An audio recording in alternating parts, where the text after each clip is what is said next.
The Florida Gators added some damn good talent to their 2025 recruiting class, and Billy Napier's getting hot on the recruiting trail.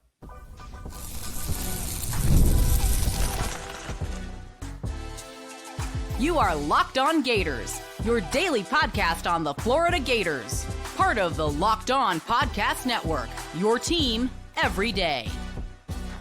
Hello, and welcome back to another episode of Locked On Gators, part of the Locked On Podcast Network, your team every day. Thanks for making Locked On Gators your first listen of the day every day. We are available daily and free wherever it's in the podcast and on YouTube. Happy Tuesday. I am Brandon Olsen. Find me on Twitter at WNS_Brandon. Find all my written work with New York Giants on SI.com. Today's episode of Locked On Gators is brought to you by Game Time. Download the Game Time app, create an account, use code Locked On College for $20 off your first purchase. The Florida Gators added 3 commitments yesterday. And I think it's safe to say that this isn't going to be the only episode of Locked On Gators today. We'll leave it at that. But the first commitment of the day was Ty Jackson early in the morning, like 9 o'clock Eastern time. Ty Jackson committed to the Florida Gators, formerly a USC commit. Ty Jackson straight up flipped from USC to Florida. Blue chip linebacker from Seminole Ridge High School, which, by the way, that makes it 2 commits from Seminole Ridge High School in the past week, with Daniel Pierre-Louis committing last week to the Florida Gators. And when Daniel Pierre-Louis committed, we had a conversation here on Locked On Gators that if I'm Florida, I spin back around the block for Ty Jackson. Got his teammate out of Seminole Ridge and Daniel Pierre-Louis. Why not at least spin the block and see if he can make something happen? And they did. They landed the commitment from Ty Jackson. They, of course, got him on campus this past Saturday, so he was in person to watch the Ole Miss game, watch the Florida Gators upset the number 9 ranked Ole Miss Rebels, watch Billy Napier beat Lane Kiffin, which, by the way, on Locked On Gators, we called that the whole week, and weeks ago, we called, hey, Florida's probably going to win this game. Ty Jackson's one hell of a linebacker. He's an off-ball linebacker. I know that recruiting sites often have linebackers and edge and everything just kind of a mess. Ty Jackson's an off-ball linebacker with great athletic traits. I think that he's one of the more polished linebackers we've seen the Florida Gators recruit lately. But there's really 3 major things about this commitment that I keep coming back to. First off, the Florida Gators got a great blue chip linebacker committed in the 2025 recruiting class. Great player. Adam, right? Simple as that. Next, this is one of those times where having someone commit makes another take better, right? Now you have Ty Jackson on board. That's your blue chip linebacker. That's the guy that you look at and you say, hey, we have expectations for him to be all SEC, all American, whatever it is that your expectations are. And it makes your only other linebacker commit in the class, I don't think expendable is the right word, because I do think that that's a negative word, and it's not negative. But Miles Johnson was your only other linebacker committed prior to Ty Jackson. Miles Johnson is a project. Now that you've added a more finished product, still with a very high ceiling, now it's not like, oh, the only linebacker in the class is a project. Now it's, we took a blue chip guy and a project. And that's a great combination to have. Having a blue chip player at a certain position, or having blue chip players at a certain position, and then filling the bottom of the class with project players that you take a swing on, and if they don't work, that's fine. They weren't the ones that you were banking on. That's great. And so adding Ty Jackson now means that Miles Johnson gets to just be the project behind the blue chip. And that's exactly where he belongs in terms of looking at this 2025 recruiting class. That's the kind of player Miles Johnson is. That's the kind of player Ty Jackson is. And that, as a duo, fantastic add. Also, the second year in a row where the Florida Gators have a great duo of linebacker recruits committed for the recruiting class. Because, of course, this past season, or this past class, we saw Miles Graham and Aaron Childs. And for a while, there was the next Ray Lewis. But Yeah, that one went sour real quick and hasn't been working out, by the way, for the other school. But the third thing that I really look at with this class, or with Ty Jackson's commitment and the next level to it, is this linebacker room will be deep in 2025. You've got Pup Howard, Jaden Robinson, Miles Graham, because Pup Howard last year was a true freshman. Jaden Robinson last year was a true freshman. Of course, Pup Howard was a true freshman at South Carolina and transferred over. But Pup Howard was a true freshman last year. Jaden Robinson was a true freshman last year.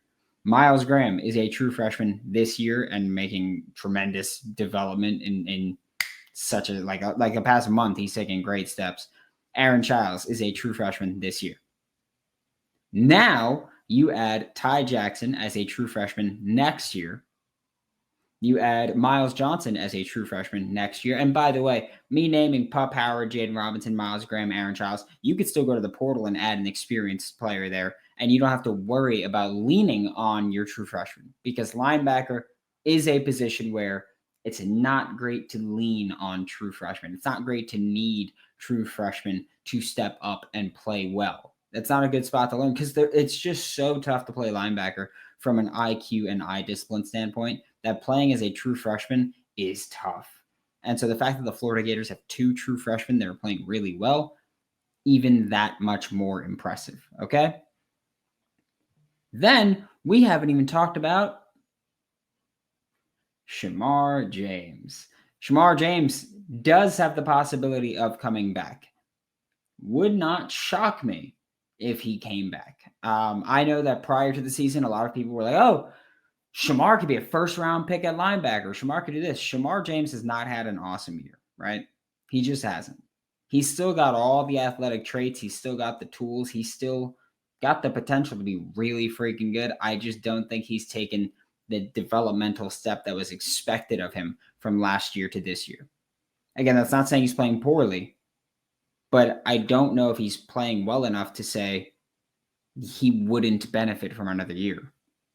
Like, I don't know if Shamar James is playing well enough to say, yeah, he should definitely enter the draft and declare after his third year.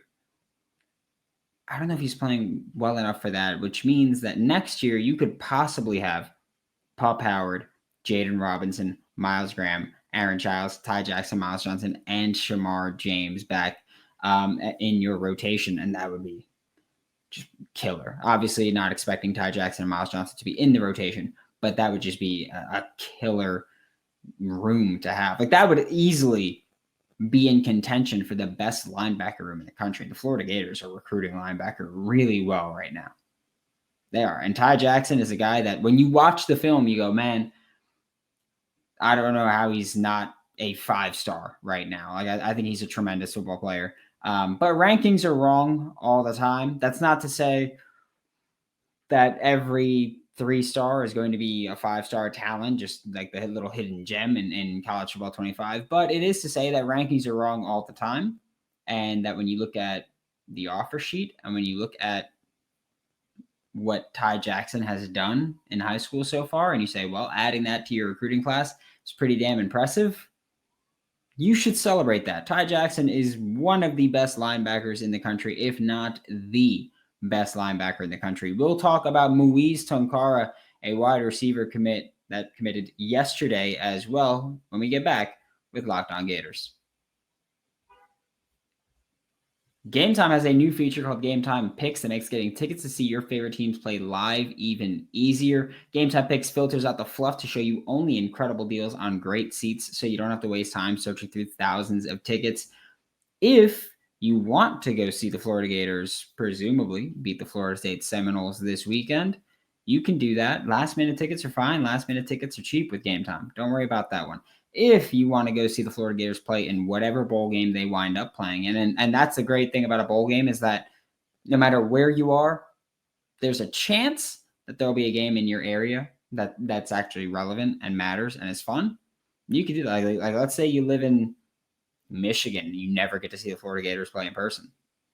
You could do that. If they're in certain bowl games, they could be within your area. Take the guesswork out of buying tickets with Game Time Picks. Download the Game Time app, create an account, use code LOCKEDONCollege for $20 off your first purchase. Terms apply. Again, create an account, redeem code LOCKEDONCollege for $20 off. Download Game Time today. What time is it? It's game time, baby. Thanks for making Locked On Gators your first listen of the day every day. We are available daily and free wherever you listen to the podcast and on YouTube. The next player that committed to the Florida Gators that we are talking about is Muizz Tounkara, wide receiver out of Texas, was formerly committed to Arizona because, again, all three of the commits that the Florida Gators got yesterday were flips. All three of them were committed elsewhere until, like, it wasn't even like, oh, yeah, they decommitted and then a few weeks later, a few months later, whatever. Nope. All were committed elsewhere and then flipped to the Florida Gators. And Muizz Tounkara was one of those. 3-star receiver, but I really could not care less. His film is good with a capital Good. Good. He's 6'3", 6'4", depending on where you live. Depending on where you look, he's listed as either 6'3" or 6'4". Some places has him 6'3.5". He plays like it. He plays like every bit of that size, which, by the way, elite size that the Florida Gators kind of lack in the wide receiver room right now. They've got a lot of speed. They don't have a lot of size. Muizz Tounkara has speed, and Muizz Tounkara has size. He is a track athlete, and he's one of those kids where I talk about it all the time. I talked about it yesterday when he committed to the Florida Gators. I was like, hey, he's the kind of kid that just cut on his film. Just put on his film and tell me that you don't think it's incredibly impressive what he does.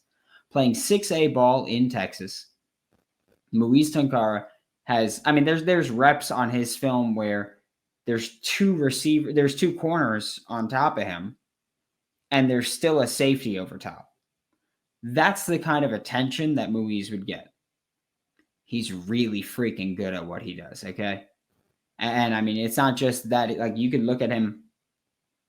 He's playing kick returner and punt returner at 6'3", 6'4", because he's got the speed that he can do that. You look at what he does without the ball in his hands, which, by the way, is one of the most important parts when you're talking about just a good addition to a team, especially for a team that wants to run the ball, like Florida Gators want to run the ball.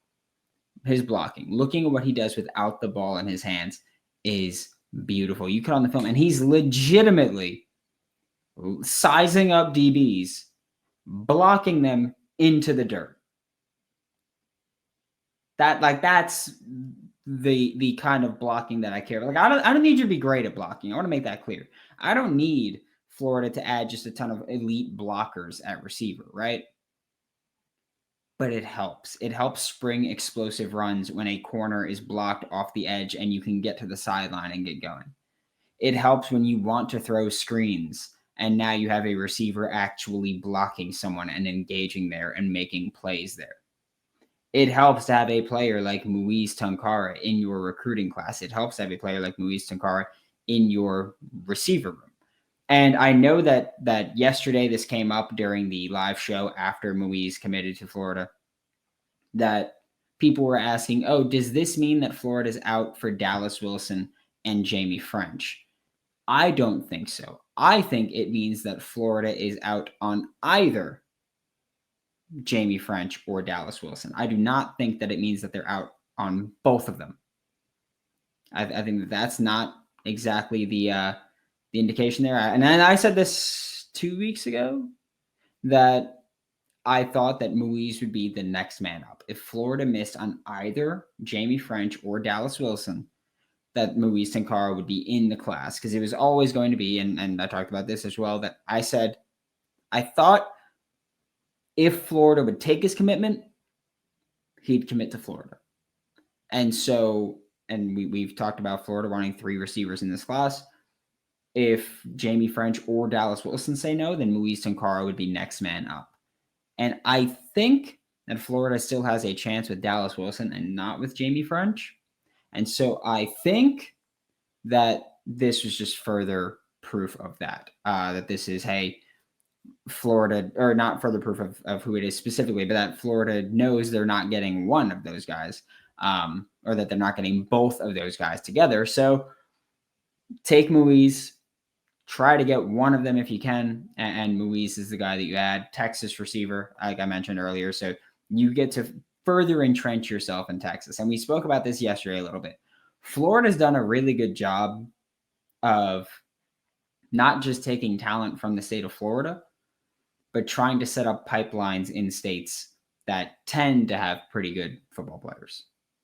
They've done a decent job of getting kids from the state of Alabama, from the state of Georgia.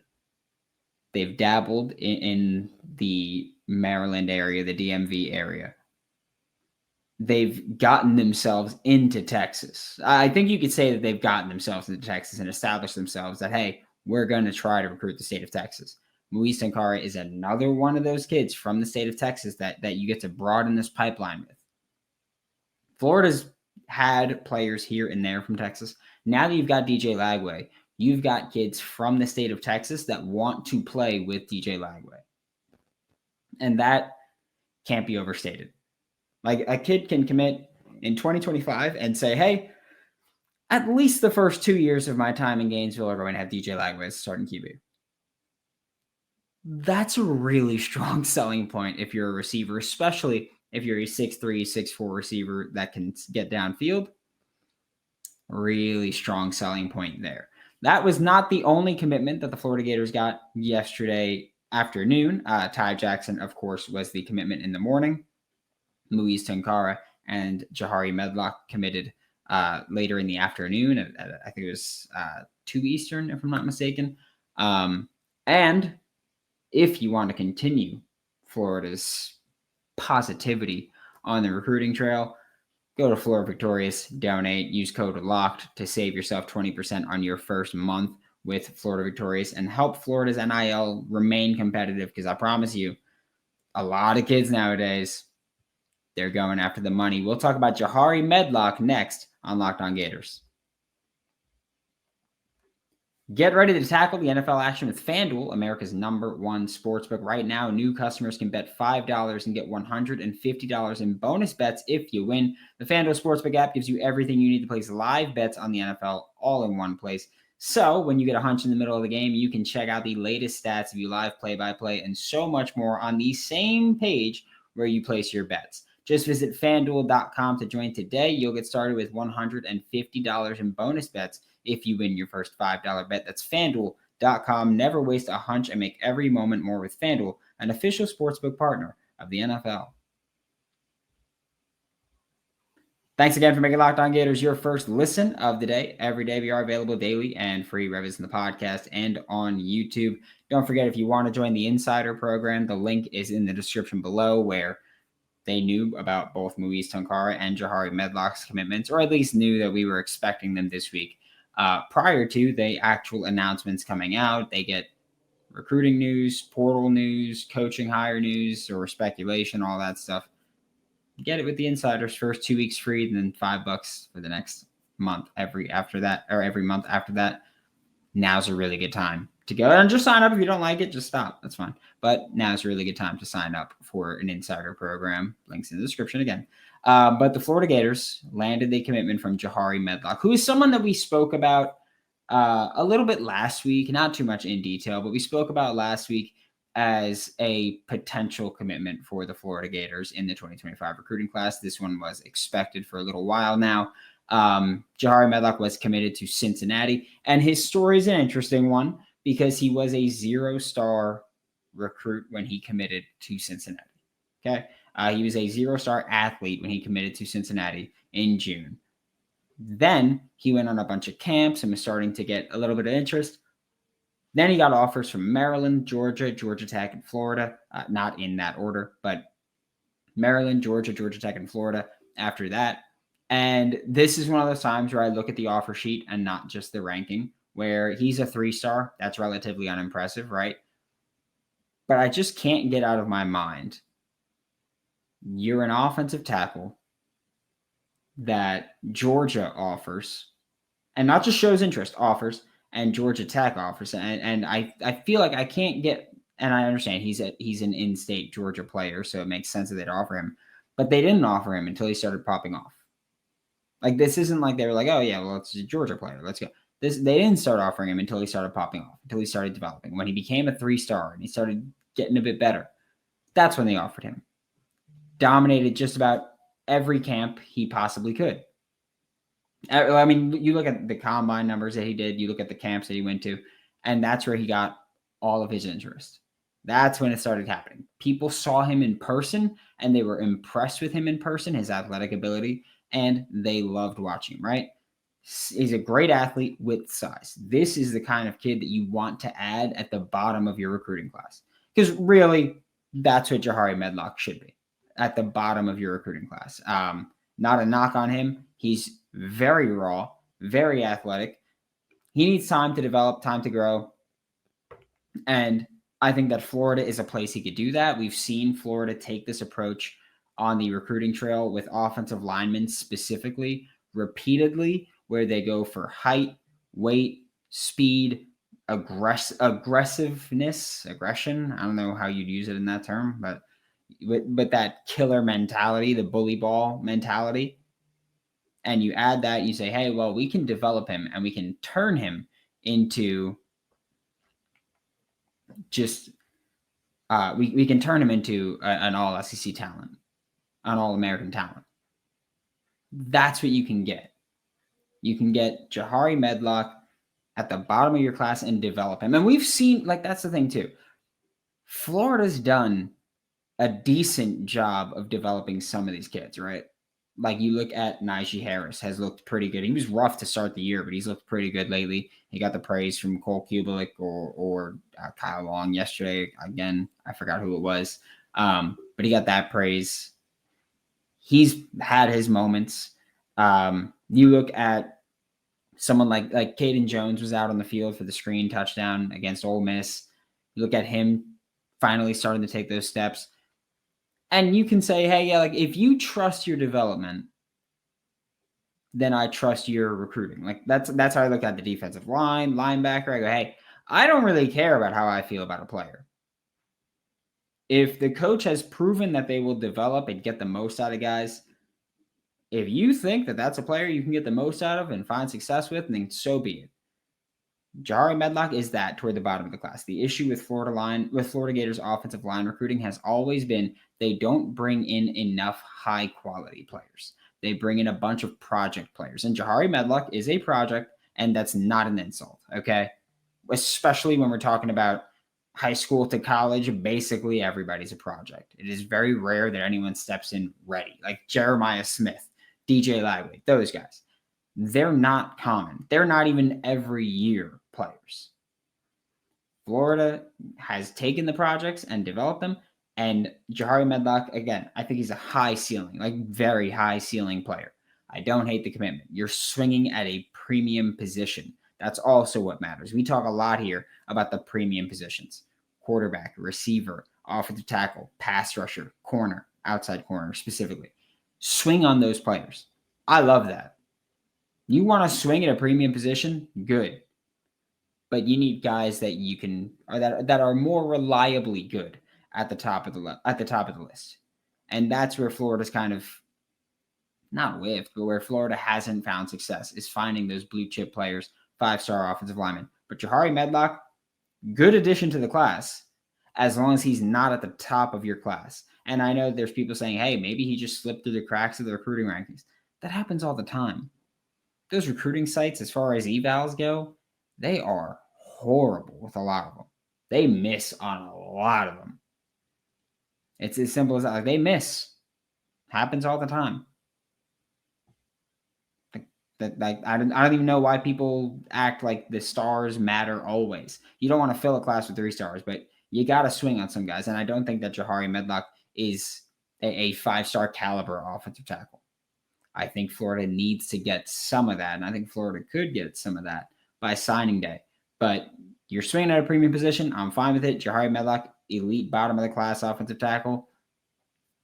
Just keep improving that position. Progress is progress. Thanks for making Locked On Gators your first listen of the day. Every day we are available daily and free whether it's in the podcast and on YouTube. We'll be back tomorrow. All right. We'll be back probably later. Talk more Florida Gators football. For Locked On Gators, I'm Brandon Olsen. Don't forget to follow me on Twitter at WNS_Brandon. Find all my written work with New York Giants on SI, and I'll see you all next time.